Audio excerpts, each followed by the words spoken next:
جب اس کا بندہ کلام کرے گا، جب اس کا بندہ بولے گا تو بہت سی روحیں آج شفا کا بادل جائیں گی اور بندر چوہے آج یسوع کے نام سے کھلے گی۔ آج ایمان رکھیے گا کہ خداوند کا روح یہاں پر موجود ہے، آپ نے اڑ کر اس کا استقبال کرنا ہے۔ ایسی دلہن بن جائے جو پاکیزہ دلہن ہو، جس کے چہرے پہ نہ چھری ہو، جس کے بدن پر کوئی داغ نہ ہو۔ ایسی دلہن اپنے آپ کو تیار کر لے، یسوع کے کلام کے لیے تیار کر لے کہ آج جب کلام نازل ہوگا تو ایمان رکھے جس بیماری پر آپ نے ہاتھ رکھا ہوا ہے، اس بیماری پر یہ کلام کا ایک ایک لفظ آج کام کرے گا۔ آج اس کی بیٹیاں بیٹے شفا پا کر جائیں گے،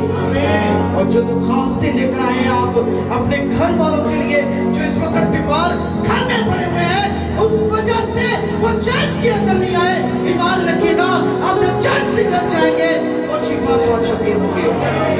وہ شفا پا چکے ہوں گے، کیونکہ آپ نے یہاں پر دعا کی ہے، ایمان رکھا ہے یسوع یہاں پر موجود ہے، وہ سن رہا ہے، وہ دیکھ رہا ہے، وہ آپ سے کلام کرنے کو ہے، وہ آپ سے بولنے کو ہے کہ میری بیٹی میرے بیٹے حاضر جمع رکھ، وہ شفا پا چکا ہے۔ پریز دی لارڈ جیسس کہ خداوند آج کا کلام میرے لیے ہے، میرے گھرانے کے لیے ہے۔ اپنے بندہ کو چھو، اس کے منہ سے ہر نکلا لفظ میرے لیے شفا کا باعث ہو۔ میں اس کلام پر عمل کرنے والا بن جاؤں یسوع مسیح کے پاک نام سے، آمین۔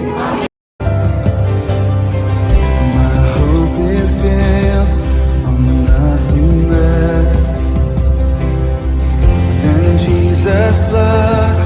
and righteousness, I did not trust